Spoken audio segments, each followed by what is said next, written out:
This week, 565 new stalls were installed throughout the United States and Canada.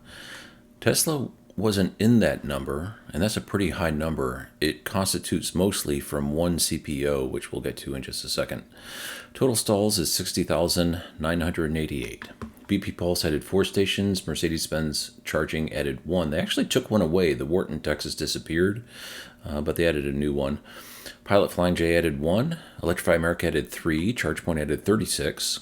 And EVconnect added 5. Let's get into the data. First, BP Pulse. 4 stations opened just in the past week. I went to the ribbon cutting of the one in Jacksonville, Florida. It's not on the list here because it had previously been added to the database. But this is what one of the ones looked like in Florida. And as you see, 8 stalls from Tritium chargers. Definitely not what's known as greenwashing. This is a CPO that's reacting to a change in their core customer base by providing electric vehicle charging. It's very obvious. Mercedes-Benz Charging added 1 in Kodak, Tennessee. I would very much like to go here, but Interstate 40 is still cut, and the only way of getting to this charging station is to do a pretty long loop around up 81 or through Atlanta. So I'm not sure what I'm going to get here, but I definitely want to go and check that out and see if their brisket sandwiches are up to quality control.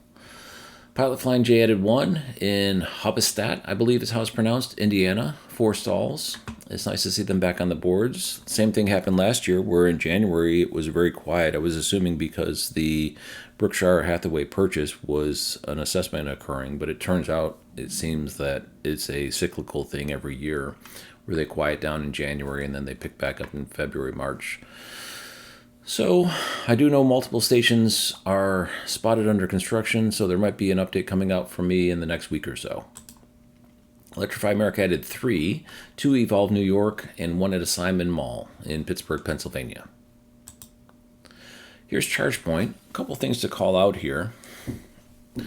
Rancho Cucamonga has city chargers at multiple locations. This particular one of 8 stalls is at a gym. There's no pictures yet on PlugShare. It's relatively new, and no one's been there to take pictures on PlugShare. But 8 stalls from ChargePoint Express Plus dispensers.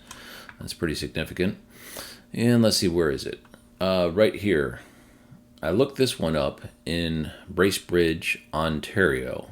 6 stalls, and I'll show that in just a second. But as you can see, ChargePoint had a very active week.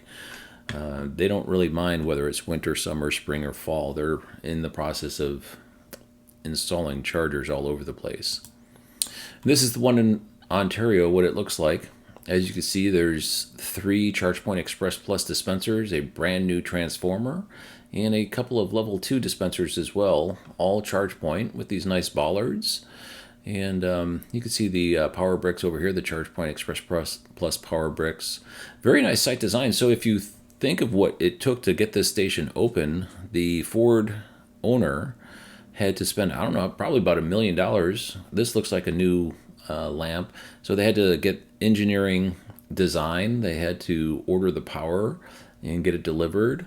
They had to order all the hardware, and then they had to have the construction of the charging station. And if I had to guess, that'd be somewhere around $1 million. That's a lot of money, but boy, is it a nice looking station. And EVconnect. A couple things to call out here. This one right here in Oakland, California, 31 stalls, open date of 11/17/2024. So it was Thanksgiving last year, but it just popped into the database. It has to go with how my SQL works. Basically, if a station doesn't appear in the last file from the last time I did an update, then it gets thrown into a appearance in this update. So I do SQL commands where I'm checking against 2 different tables in a database to see if there's any difference. And in this case, this one was not in last week's, but it showed up this week, even though the open date. So they just recently added this into the database, is my point. This one here, Regional Transit Service in Rochester, New York, 13 stalls, is at a restricted station. I'm guessing for some kind of electric transport. And Charlotte, North Carolina, 12 stalls. I'll show what these look like in just a second. Here's the one in Oakland, California, and if you look over here, the very obvious telltale signs of ChemPower. And this is supposed to be 31 stalls according to the database, so ChemPower showed up large in Oakland, California. And now at this garage, which looks like $20 in order to get it in. I hope they give the electrons away for free. I don't know. And the other EV Connect station that opened is this one. The CPO is called Coulomb, or Coulomb. Very similar to Eric Way's EV-centric YouTube channel. I did a site visit of this. I'll link that down below in the description, the site visit video. And Brandon Flash did one as well, so I'll link his video down below in the description as well. Now, the bulk of the additions, those 500 stalls that were added this week, are from this one CPO called EV Gateway. And obviously, they didn't install all these stations, and it's actually 2 pages worth of stations. I'll get to the second page in just a second. They must have just gone through and realized they weren't putting entries into the alternative fuels data center database, and they just did a big data dump. But some of these are pretty large freaking stations. This Portland, Oregon, I looked up, 24 stalls. There's some pictures in PlugShare, but it looks to be like some of them are broken, but it's definitely been around a long time. It didn't just get installed. And so here's page 1, and here's page 2. Thanks for watching.